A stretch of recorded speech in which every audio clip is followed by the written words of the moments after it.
Kumusta? Magandang hapon sa inyong lahat mga kapwa ko ka-farmers from Luzon, Visayas at Mindanao, pati sa ibang bansa. So tapong ito, share lang po namin sa inyo ang aming ginagawa. So pinapatilir na po natin ang gitna sa taniman ng ampalaya kasi marami ng damo na sumisibol. Parang madali lang itong control gamit ang tiller. Ayan po pinapadaanan. So ngayon pa lang na ito inumpisahan mga ka-farmers, no, ngayong hapon. So asahan natin to baka bukas o susunod na araw matatapos na po ito. So yung gagamasan yung sa linya na lang, no, ng ating ampalaya. So para mapigilan ang paglago ng mga damo, yan pinapadaanan natin ng tiller. At saka yung gitna madurog, no, kasi pag once na madurog, maganda na po natin siyang panghagis sa puno.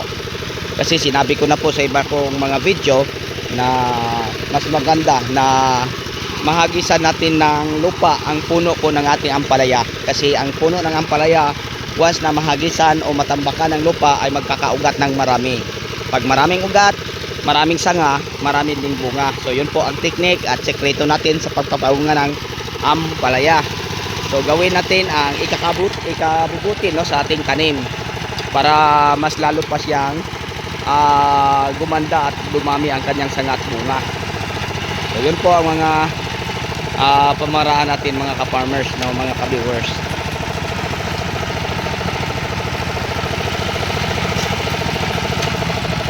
So isa lang ang tao na naka-assign natin din eh.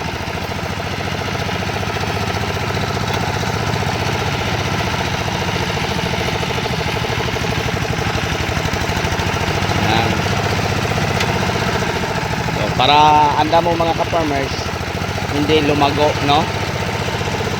Maliging bagay mga ka-farmers pag meron tayong tiller, basta yung area natin hindi lang masyadong dahilig, yung hindi matumba ang natin tiller. Yung ganito lang konti lang ang dahilig niya. May mga area na dahilig banda, so may taong back up na sa gilid taga bantay, baka tumagilid o matumba ang tiller. So yun po mga ka-farmers ang purpose, no, na may taong mag-assist para hindi matumba ang ating tiller.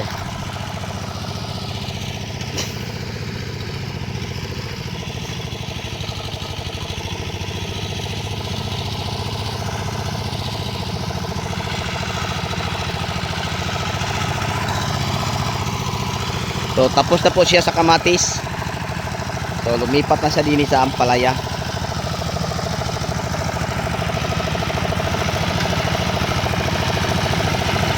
So first time natin sa area ng Taysan nagtatanim ng ampalaya. Iwan ko mga ka-farmers kung gumanda po ba ito, pero gawin natin ang mga kaalaman natin, no, sa pagpa-farming o sa pagpapaganda ng tanim para maayos ang resulta.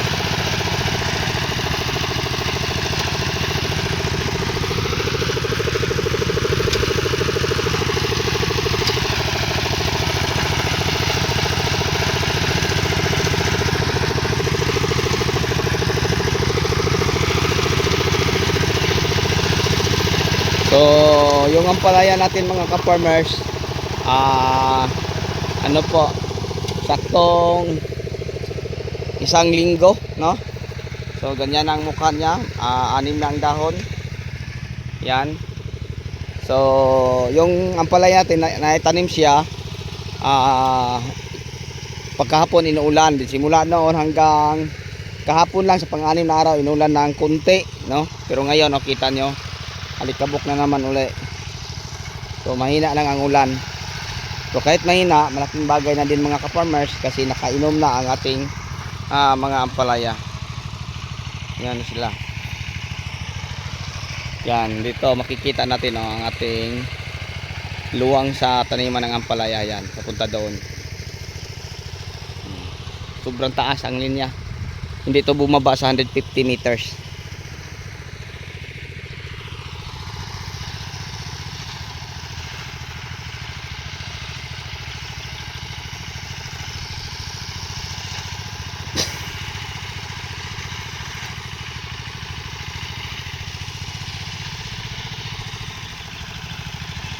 Hindi na makita sa damo sa labas. Kasi napakataas ang damo.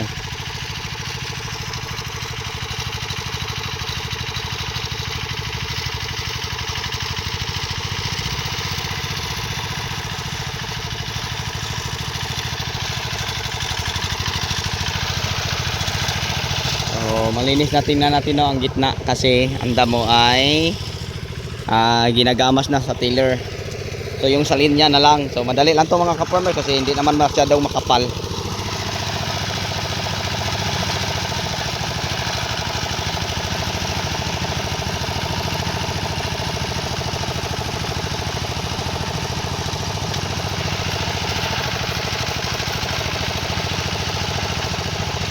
So yun lang po ang mai-share ko po sa inyo no, sa hapong ito. So ngayon balik na po tayo sa ating packing house. So dadaan tayo sa ating pinapatayong greenhouse para sa mga punla. So ito mga ka-farmers, simula din sa tinatayuan ko. Yan, may mga poste na dyan. Papunta yung sa may tindahan na bagong tayo. Yung may green hanggang dyan.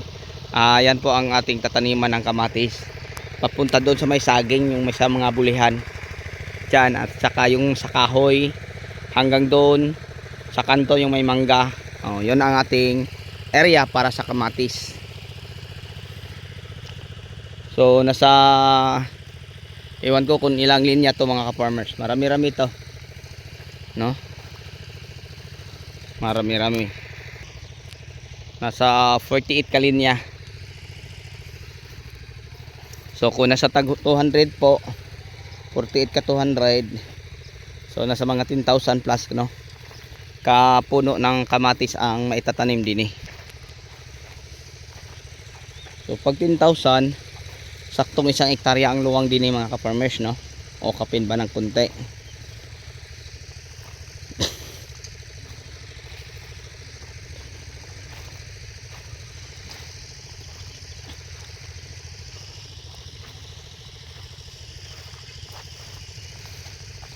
Yan to, madamo to, pero ngayon malinis na.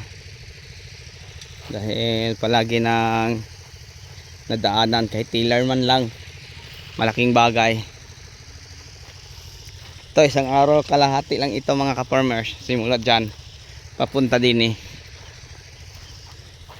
So ngayon, maganda at malinis na.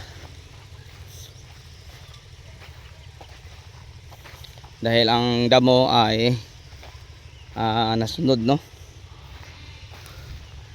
So pag may tumubo, ayan, pinuputol. Yan, malapit na po tayo sa ating greenhouse na gawa sa kawayan. Ang itaas may bakal, no? May 3 tubo at konti na dinudugtong. So 4 na tag 20 feet, 3 na tag 20 feet 60. May dinugtong ng mga 4 feet 64 feet. Nasa 60 by 30 ang ating greenhouse. Maluwang to mga ka-farmers. And then yung mga pinupunla nating talong nailatag na din sa ilalim.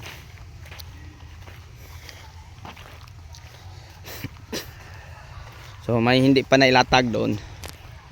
Mamaya siguro ilalatag to din eh. Yan ang ating greenhouse. Mainit na pang dingding pero hindi pa lang namin inanuhan mga ka-farmers. Kasi sobrang init, no? Mas lalo pang mainit kung lagyan namin ng insect net. Meron kami diyan pero hindi namin nilalagay. So yung nirembo natin yung 10mm lang bakal, dinugtong lang natin, pinutol ang isa, dinugtong sa isa. So 1.5. So yun po ang narimbo sa 1.5. Yan.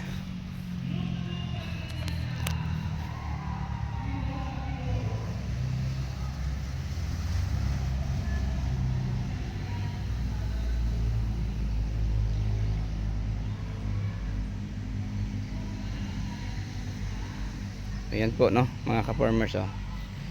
And then meron tayong pang ano sa init. Yan.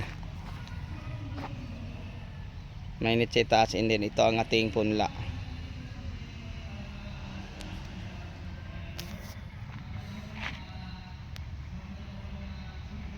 So maganda lang tingnan ang ating punla.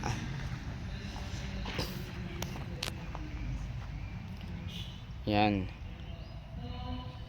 So mamaya babasahin natin to sa tubig, no? Yan mga ka-farmers. So abangan nyo lang sa susunod na mga upload natin ang ating gagamitin para makita ninyo, no, ang ating mga ginagamit sa punla para makakaiwas tayo sa sakit, no, sa punla, yung kinatatakutan nating damping off. Yun po ang kadalasang ano sakit din eh. And then yung insekto, no, na maninira. So ibabahagi ko sa inyo ang aking mga ginagamit para kung sakaling balak ninyong magtatanim, no, ng talong at kayo lang po ang magpupunla, alam nyo na at may kunti na kayong idea kung paano gawin, paano i-apply. So yun ang siguro ang may share ko po sa inyo, no. So sprayan pa natin to ng tubig. So hindi pa namin lahat nalalatag, meron pa, marami pa. Nasa kalahati pa lang ang ilabas dahil busy kami at may mga ginagawa. Ayan. And then ang ibang tao nasa kabila. So yun po, no, mga ka-farmers. So mamaya ilalabas natin to, no, ilagay natin sa dulo. So wala tayong mesa dahil parang ano na sa oras, kinukulang na sa oras. So yun na lang, nilalatag na lang namin diretso sa lupa.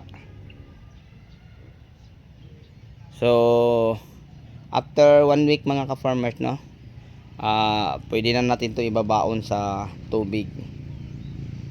So ang tubig, siguro anuhin natin ng Actara.